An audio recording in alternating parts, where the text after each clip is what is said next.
L'abondance de matière à examiner et le souci d'offrir à la population des explications claires sur la gestion de la chose publique en interrogeant les personnes concernées explique la multiplicité et la succession de séances plénières à l'Assemblée nationale. Auditionné le mercredi 21 mai dernier par l'Assemblée plénière de la Chambre basse du Parlement suite à la question orale avec débat lui adressée par la députée nationale de l'Echilombo sur l'état de la voirie urbaine de Kinshasa, Victor Otumba, DG de l'OVD, a répondu le vendredi 23 mai 2025 aux préoccupations des députés nationaux, expliquant que l'opération Zéro Trou ne concerne en réalité que les voiries revêtues et constitue une réhabilitation partielle des routes. Dans ce cas, il est difficile de prévoir la durée de vie de l'infrastructure routière réhabilitée. En ce qui concerne la problématique des érosions, plusieurs paramètres entrent en ligne de compte. Il ressort de son tableau synthèse que sur 18 chantiers, seul un chantier et demi est achevé. Les coûts kilomètres pour les travaux en Algérie sont, pour les chaussées souples, c'est compris, c'est-à-dire l'asphaltage, c'est compris entre 860 000 $ et 950 000 $. Pour la chaussée rigide, c'est compris entre 1360 $ et 1600. Pourquoi ? Parce que quand vous prenez l'entreprise, lui réalise les bénéfices, il a les charges d'exploitation. Par contre, nous, la régie, nous ne réalisons pas les bénéfices. La main-d'œuvre, elle est payée. Mais ce qu'il faut signaler, nous avons un même marché. Intervenant à la suite des réponses du DG de l'OVD, le speaker de la Chambre basse du Parlement, le professeur Vitel Kamere, qui s'intéresse à cette question qui touche au développement, invite les élus à un examen plus minutieux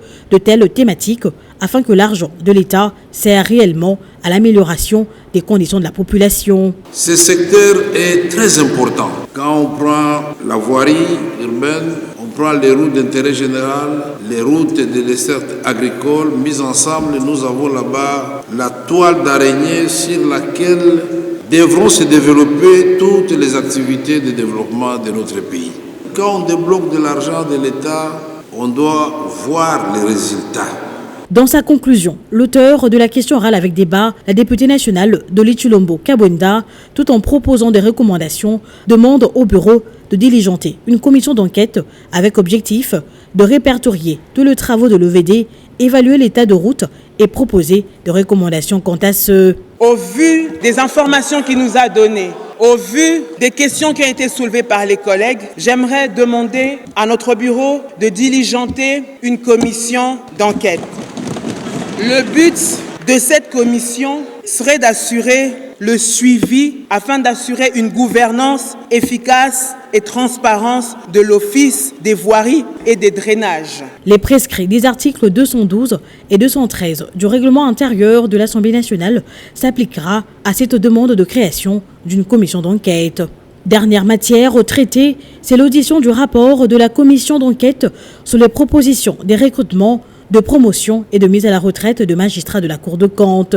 Il relève de ce rapport qu'au vu de nombreux problèmes, plaintes et doléances, du bras de fer entre le premier président de la Cour de compte et le procureur général, ne favorisant pas le bon fonctionnement de cette Cour, la Commission propose de ne pas émettre l'avis de l'Assemblée nationale sur cette demande de la Cour de compte en assortissant cela des 11 recommandations, 5 adressées à la Chambre basse et 6 à la Cour de compte. Il ressort, honorable président, de cette mission que la Cour des comptes est effectivement confrontée à des problèmes et des défis importants. Le rapport va les mentionner tous. Et devant la gravité des faits, honorable président, nous, Assemblée nationale, dont relève la Cour des comptes, nous avons 2 postures à prendre. D'abord, nous pouvons nous comporter en procureur pour accuser, pour prendre toutes sortes de mesures.